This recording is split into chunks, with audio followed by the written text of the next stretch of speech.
Hello and welcome to episode 4 of the Music Survival Guide. If you're in a band, you're probably going to have to tackle self-promotion. Artists take all different kinds of approaches to it, but it's hard to tell who's doing it right and who's doing it wrong. Failing to understand how to promote your band successfully could make or break its success. As producers and engineers, myself and Phil see a lot of effective and some not so effective methods of self-promotion. In this episode, we want to guide you through what we've seen and experienced to help you successfully promote your band to where it needs to be. As always, please subscribe to this podcast wherever you usually get it, and let us know what you think with a review. So, enough with the introductions. Here comes the show. So, Phil, how are you doing today? I'm exhausted, but good. Yeah. Life is sort of wearing me down at the moment, but, you know, soldiering on, carrying on. I'll be able to sleep eventually. That's right? a lie. We all know it will just keep on going. Oh. Can I stop, please? Anyway, how are you? I'm doing really well, mate. It's always the time of year that's I find tend to be the busiest, kind of that post-festival, at the time of recording this is, that kind of post-festival thing. Got a really exciting album project coming up in September, which may be before, after, or currently at the time that this goes out. So yeah, just trying to get lots of stuff prepared for that. Exciting. So what are we going to cover today? Well, today we are going to cover self-promotion. Oh, dirty word to some. So it is can be a bit of a minefield to some people.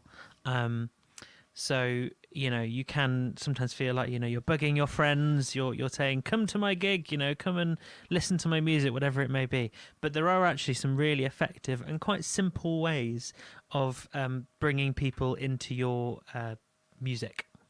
Yeah, so I think a really good place to start is what I'd consider general housekeeping when it comes to your band's Facebook or Instagram or whatever, which is basically making sure it's up to date, making sure it's relevant, making sure that you haven't got links on there that lead to 404 errors.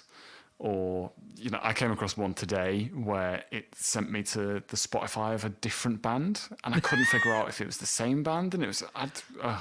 Did it have the same name? I don't know, but put it this way, if I find it confusing, and I'm a person who does this a lot, your average Joe, pardon the pun, probably won't be able to figure out what's going on. That was a terrible pun. So this is something we did discuss quite extensively in a previous episode about having your social media posting regular and keeping your links active and working. But it's also really relevant for helping people to kind of find you and know who you are and what you're about. As well as that, places like Facebook and Instagram push you up their feed when you post regularly and when you post consistently. Something to consider, even on a more basic scale than that, is it just raises people's suspicions when your feed looks empty. The best way to kind of convince people that you've got things going on is to be posting regularly. Yes. If I'm a promoter or, you know, heaven forbid, a music producer like I am, if I'm looking to work with a band and I see that they haven't posted since, you know, 2017, like 2 years ago, I'm going to be suspicious of whether that band's still going. Do they take themselves seriously? Do I want to be associated with this band? It's something to really consider. And it's actually really easy to keep things to post. So if you go on, I don't know, like a road trip on a mini tour or whatever, take loads of photos and then you can release them over a really long period of time. And you can just keep people engaged with what you're doing, keep people engaged with your personality, whatever it may be. 100%. I think there's too much of a panic from bands that the quality of their content has to always be, you know, a new song or, you know, really long form video, Whereas those are great, but I don't think it hurts in the meantime to, like you said, kind of have the occasional photo from a rehearsal, or just generally showing what you're doing. If you're out for a lunch with the band or with like a music person, you're having meetings about something, that's really exciting content too. Post. If in doubt, post. If in doubt, post. Well, yeah, sure, why not? Just make sure it's stuff that Facebook won't flag as not okay. Yeah. I say if in doubt, post, asterisk, as long as it's generally internet friendly. Generally internet friendly. So, it's a very catch-all term. Another potential avenue for kind of self-promotion is Facebook groups, which they've really expanded in the last 3 years. They've become a thing. So in each sort of city and town, there's often like music groups about gigs and bands and all sorts of things that are happening. But then it's also like a genre-based one. So there's one that I'm heavily into, which is called the New Wave of Classic Rock, NWOCR. They've even got their own T-shirts. I have one. And they're a really great active community of people who are just promoting this kind of music. So it's full of bands showing their own work. It's full of fans posting photos, all sorts of songs, playlists, everything sort of flying around there.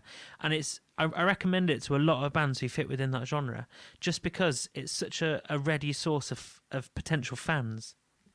Totally. One thing to really highlight is, like you say, it's great for self-promotion, but to get the most out of it, like you said, being an active member of those groups is really important, and not necessarily just posting about yourself and your own band, but also commenting positive things. Don't be a troll. Don't be that guy.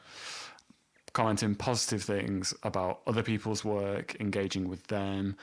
You could even go as far as, if someone posts something and you think it's really interesting, it's a new song or a single, instead of just dropping them a comment, drop them a direct message just to let them know how much you really liked it.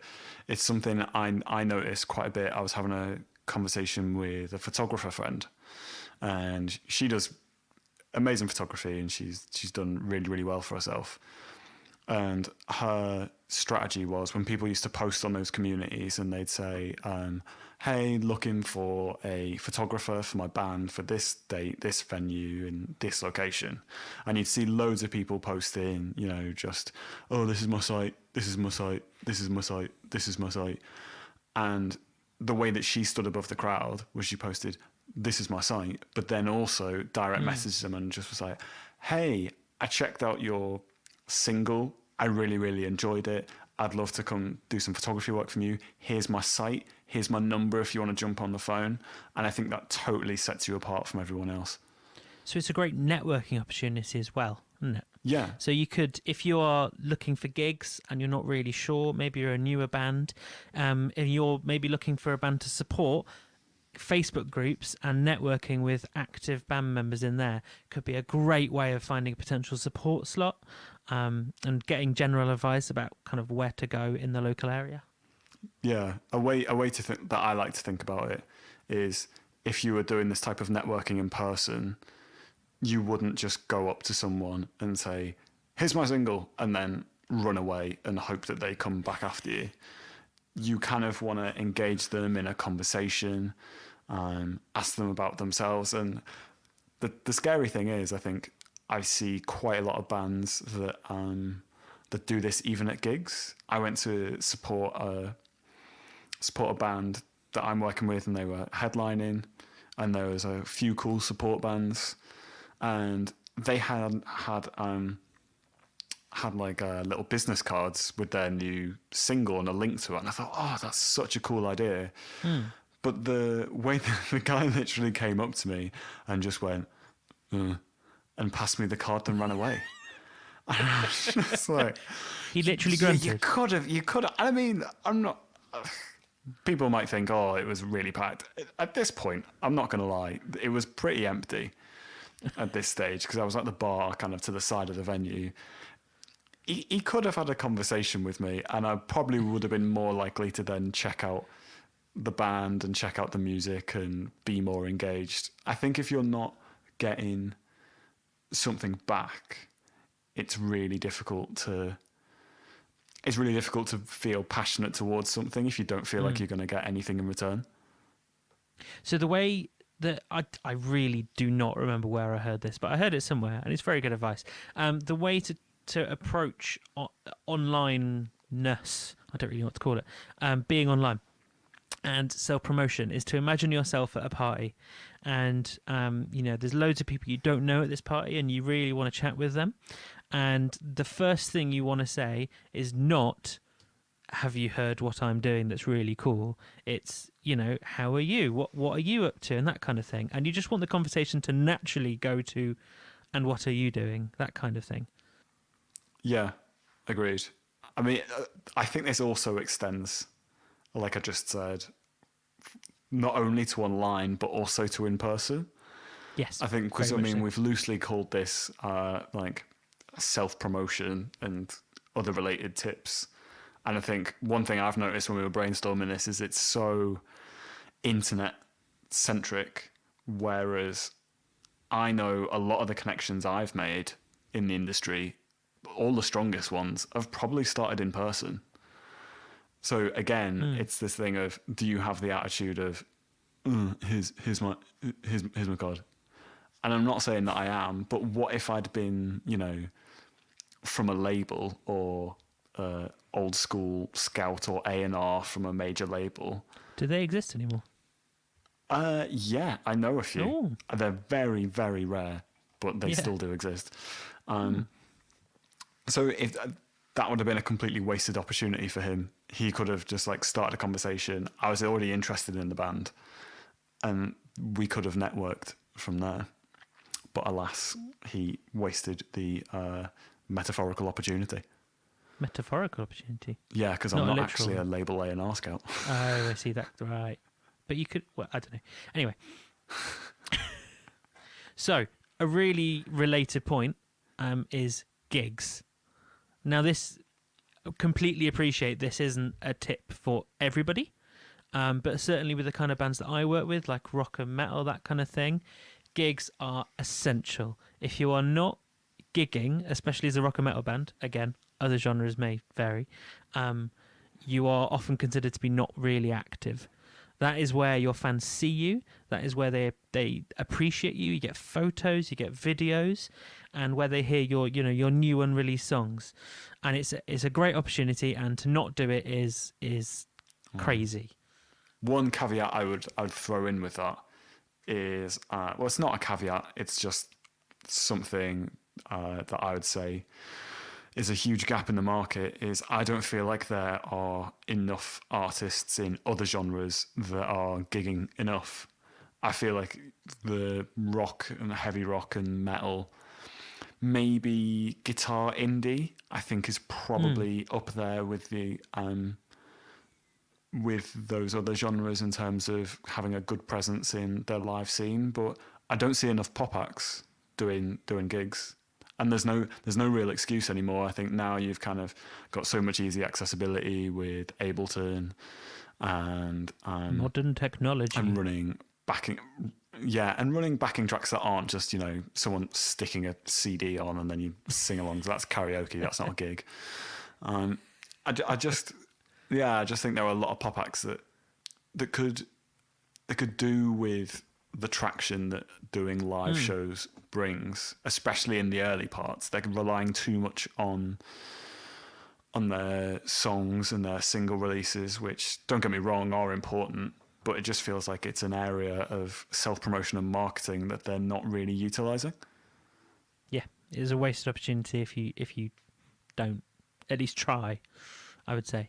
Another kind of important thing within it is if you are a bigger band in your local scene, maybe you're headlining some gigs, I would honestly say if you're trying to break into a new area, I don't know, you're going somewhere that's maybe like 100 miles away. We are in the UK, so if you're American, 100 miles is nothing, I know. If you're going to an area where you're not known, don't be afraid to take a support place in a gig. Because that is how people discover you. They kind of it's a lot of the time at gigs it's by chance. There's loads of gigs I've been to where I've gone, I am going for that band and I don't know the others. And I go and see, and sometimes I'm really amazed. Sometimes I'm absolutely appalled, but that's a different story. Yeah, there's such a huge point there about not letting your ego get in the way of doing support slots, because I'm going to be brutally honest, and I think I've not had this discussion with anyone, but I think a lot of people feel like this. There's a certain level of gig where, quite frankly, I don't care who the headliner is. There's almost a point where being a headliner is a slight disadvantage because you'll be the last person on. And at that point, you know, I mean, I've seen gigs where it's like 6 bands on the bill. If people turn up for the first one, I'd be very surprised if any of them manage to last it till the end. So I don't think there should be such a huge emphasis on taking headline gigs. And again, like you say, if you are doing well in your local scene and you are doing local headliners, it's really, really good leverage to get gigs elsewhere by offering gig swaps. So I did this today, actually. I set up 2 bands that I'm working with. One, because they said, oh, hey, we're from Glasgow or near Glasgow. And they said, we're headlining. We want some shows in Liverpool. I said, oh, okay. Spoke to another band literally an hour later. And they were like, oh, yeah, we want to start doing some shows outside Liverpool, maybe in Scotland. So I introduced them to each other. And now they're both just going to support each other in their respective cities. It's perfect. Everyone gets what they want in that situation. It's win-win. Do you know, I've genuinely never heard of gig swapping. I don't know if that's something that really happens in the rock and metal community that I've ever heard of, genuinely. That's interesting to me. Because I'd say these bands were actually maybe hard rock-ish. Maybe it's just the area that I'm in, you know. Maybe, but you are London, so it seems quite... Maybe it's just very London-centric. It is, I won't lie. It really is. London is very London-centric.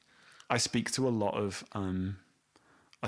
bands who are London-based, and when it comes to gigging, the first thing they ask me is, how do we get gigs outside of London? Because I think the market, although, you know, the scene is obviously great in London, it's saturated because there are so many people there. Yeah. So you're getting bands that are really only starting up in still really good big cities with great live scenes like your Glasgow, Manchester, your Liverpool, and they gain traction enough to do tours and headline shows a damn sight quicker than if they were in London. Yes. And that just, you know, that gets attention from local press, local radio. Before you know it, they're kind of playing on, you know, BBC introducing for their area. And at that point, no one really cares where you're from. You just have the traction to keep going at that point. So what you're saying is there's more to life than London. Controversial. Yeah, I'm 100% saying there's more to life than London. But London is everything. There's nothing outside of London. Yeah. Yeah. I mean, I am from Leeds, but let's not focus on that shameful past. There's a certain irony in a Welshman and someone from Leeds discussing if London's the centre of the world. I can tell you for now it's not. Anyway. So on the topic of human interaction and, you know, networking in person, I think the huge thing to highlight, and the same goes for being online as well, is don't be a dick. To paraphrase the... Please don't. Is it Adam Hills, the Australian comedian, who that became his catchphrase for a long time? I couldn't tell you. I watch a lot of Last Week Tonight, but not Last Week Tonight. That's American. Last Leg? Last Leg. It's the last thing that confused me. I'm pretty sure for a while their slogan was "Don't be a dick." I wouldn't be surprised. Yeah, I think there's a lot to be said for not getting yourself blacklisted by being a jerk. I'm trying to think of a more poetic way of saying it. That there is no more poetic way. Just don't be a dick. Yeah, there are so many opportunities where there will be such a narrow margin that decides whether you or another band or another artist get that opportunity. And if I'm honest, from a lot of the people I've spoken to, like promoters and people who work at labels, maybe not so much labels, but definitely promoters, is who will be the least hassle. And by that, they mean who is the nicest person to work alongside, who's not going to give them any grief. And yeah, if you're in that don't be a dick category and there's another band that are as good as you, but they are dicks, I can speak as if I've got the choice of working between the two, I know that I'd definitely pick the ones that are nicer to be around. And I'd kind of tack onto that, my absolute pet peeve, right, is being, I don't know if this has ever happened to you, being added by a band member on Facebook especially, and the first thing they do is go, here's my music. Yeah. You know, it's not a hi, it's not a how are you, it's back to our conversation about, you know, just being nice and being a sort of interested in what the other person's doing. You just need to, if you're on Facebook and you're adding random people, maybe you've seen them on communities and things, and you're just, the first thing you're doing is sending your music to them, I would think that through carefully, because that can put people off. Yeah, it has to be a two-way thing. Although, if I'm honest, I've not experienced that. Have so you I not? don't know Maybe if it's a more genre, genre, or I don't use personal Facebook. So I think that's probably got more thinking about it. That's probably got more to do with it than that would do it. Maybe it's a London thing. Maybe it's a London thing, or I might, hazard a look at my friend request and see the awaiting bin fire that might be waiting. What an exciting opportunity that may be. Fun-filled weekend. On that topic, you were kind of saying about I think it's a good thing to summarize it as email and internet etiquette. Is the amount. It sounds really, really daft, but I've been in situations where bands have emailed someone, I've been working with them, and it's about like an opportunity, a promotion or something, and then they go, oh, well, that person was a bit off with us when they replied back. And then I look at the email they sent and I went, yes, because that reads more like a death threat than please can we have this gig. A death threat? What? What are these people writing? There's just... I just think there's almost a... I don't want to say over formality, because there has to be a level of formality, especially over email. But I would, before you send an email, read it and think, how would I feel if I received this email? More important than that, read it out loud. It makes such a difference. Yeah. And also, I'm a huge fan of it, is if you're worried about the tone of something, because ultimately that's the huge difficulty with email or anything that's just text-based, is put an emoji in. It's really not a crime to just throw in a smiley face if you want to appear more friendly. I've got to be honest, I absolutely hate emojis, but I've started to use them because I'm a dying breed. I can't stand them. There's something about them that really, really annoys me. Well, I'm going to be sending you an email every day with an emoji in. Excellent. Is it going to be a different one every day? You can tell me a story over emoji, over a really long form. Maybe. I look forward to email number 1. Going straight to the spam folder. How dare you? Speaking of spam, though, I think another thing to cover would be paid promotion. I'm so impressed with the segue into that. That was too good. I think a lot of people can see, the dreaded suggested thing on Facebook and going, oh God, this isn't. I'm not interested in this, or why am I being shown this? Is another thing. So yeah, do you just want to kind of run through the different types of, like a brief summary of the different types of paid promotion a band could have? So there's 2 major kinds of promotion. There's I don't know the fancy words, if I'm honest, but there are some fancy terms around this. There's the kind of paid promotion that appears when you type something in, when you're actively searching for something. So the best example is Google, when you get the ads at the top and bottom. And the other one is, I do know the word, interruptive marketing, which is especially on Facebook and on Instagram and everything else. That's kind of a, based on your likes, you may enjoy this, but you may not. It's that kind of thing. And if anything, I think interruptive marketing is better, but it comes with a huge caveat that if you don't know what you're doing, it's a great way to spend a lot of money on nothing. Yeah. So it's, especially with Facebook, it is all about the targeting. If you get your targeting right, you could stand to get a lot of fans very quickly. But if you get it wrong, again, it will go nowhere, and you can easily spend literally thousands of pounds on not a lot. The best kind of Facebook marketing that I have seen from bands, because I've seen all sorts of varieties of ones, is a video, and it's usually a video that's part of a music video that they've found, the best, I don't know, 20, 30 seconds, like the absolute key part of the song, and they've basically gone, here you are.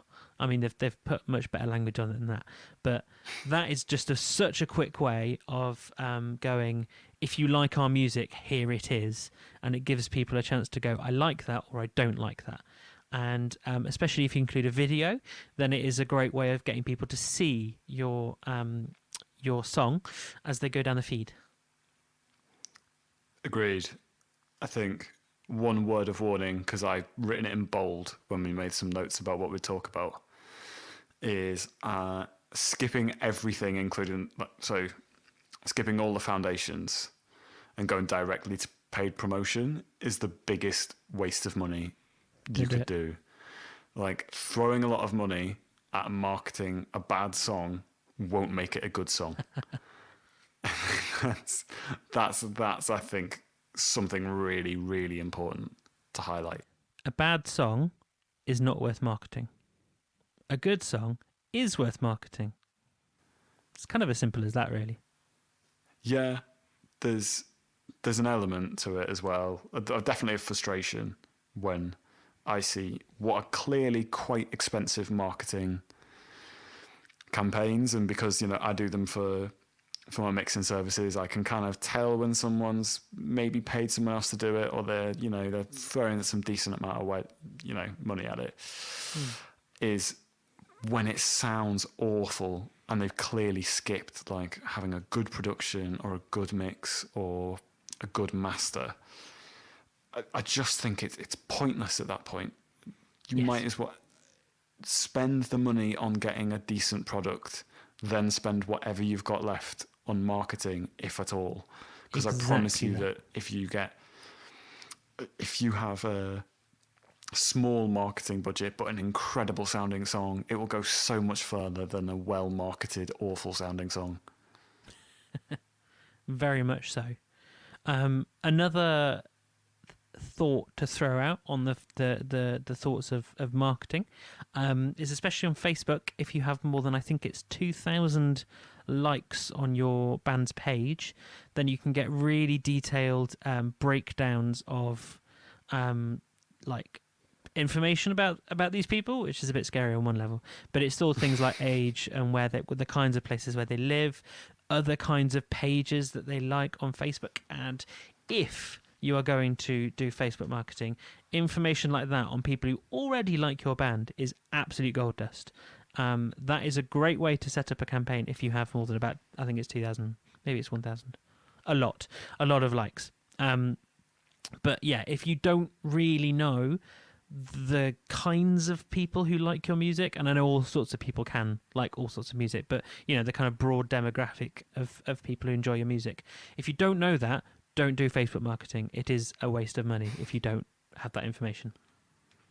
Yeah, I want to also highlight that there are reasons why there are podcasts alone by really well-paid specialists on Facebook advertising. It is a job in itself if you're going to do it properly, do research. Don't just go off what we've said.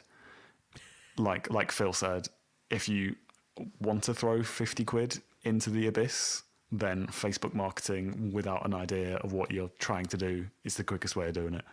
Absolutely. It's a great way of wasting money. So that was a lot of very, frankly, disparate information about marketing. And there's all sorts of different approaches you can take. There's all sorts of different methods you can take. And if you're trying to work out what to focus on, I would say it depends on your situation. So if you're in London, let's take London, love London, hashtag London. I don't do hashtags anyway. Then sorry, let's go back on that. Did you just try and do hashtag London? No. You're not getting away with that one. Oh, can't we edit that out? That's definitely making the edit. That's definitely making the edit. Great. So if you're in London and you're, I don't know, a sort of up and coming rock band, then lots of gigs. There's so many opportunities that are out there for gigs, to meet people at gigs, to, you know, network in a very kind of natural way, but don't completely disregard things like your social media and your online presence. If you are a let's go pop band from hashtag Liverpool. A pop band from hashtag Liverpool. Well, I mean, Liverpool's a great city for gigs, so it's a lot of very similar information, frankly. Yeah, to be honest, looking back over what we've talked about, I think you've got to have the elements of pretty much everything apart from the paid promotion is the only one where I'd say caution. Do some real research and make some decisions on it. It's not necessarily that important, but I think the whole element of not being a dick, doing loads of gigs and, you know, trying to get as many gig opportunities in as many places as possible, being active members of Facebook groups and generally networking in person, I think they're all really, really useful things to do for the health of your music career. Do those and you'll be golden. Well, that and have a really good sounding song. I mean, well, yeah. I mean, everything we've said is predicated on sounding good. I feel like we should throw this into the caveat of pretty much everything we've ever discussed on this podcast relies on you having good sounding songs. Yes.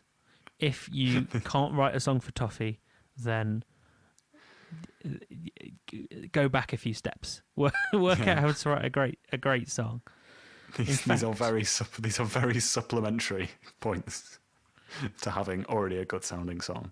Although, if you are somewhat worried about how your song is sounding, feel free to reach out to me at Nevis Audio or Phil at Vortis Sound Studios. That's because me. I'm the king of segues today. That's a terrible segue. It's a great segue. It's better than hashtag London. Don't do down the hashtags. Can I just throw in one really quick plug for a random YouTube channel that I would highly recommend? Go for it. This is such a random bit. If you are trying to work out songwriting, holistic songwriting, look it up. It is amazing. It truly is amazing. It's much more geared towards sort of pop, but if you want to write a catchy song and you really don't know where to kind of funnel your ideas, go there. 100% go there. Well, on that note of recommendations, I'm also going to throw one in, which is I'm going to recommend a book. Who remembers books? Things made out of paper and you physically hold them. It is, and you're going to have to, let me explain. It is How to Win Friends and Influence People. And it's not as awful as it sounds. It sounds like it's a really manipulative thing, but there's a version that I think is called How to Win Friends and Influence People in a internet age or in the age of the internet. Digital age. I'm pretty sure. Have I recommended this to you? Yeah, I've not read it yet. Well, you should. It's very, very good. It's basically just kind of like a really good map of how to best conduct yourself online to give off the best impression possible. It's just kind of got all tips on networking, how to structure emails and stuff like that. And it's a really easy read. It's not heavy. You can just read a few pages a day, and I promise it will make the world of difference. Is it in fact a book on how to not be a dick? It might as well be called How Not to Be a Dick in an Internet Age, yeah. That's a better title. It is, but I think the original was written in about 1920. So I think they might have struggled to get that through publishing. True. That's a technicality. So that was another thrilling episode of the Music Survival Guide podcast. I guess hashtag London is now a thing. You can find us on Facebook by typing in the Music Survival Guide, and we've got a great community there where we're chatting about all issues related to music and the 21st century music industry. Go and give us a like and get involved. We'd love to see you there. If you want to find me for my professional services, that doesn't sound weird, as a mixing and mastering engineer, then you can just go to vorticesoundstudios.com, or you can find Joe's services at nevisaudio.com. See you next time.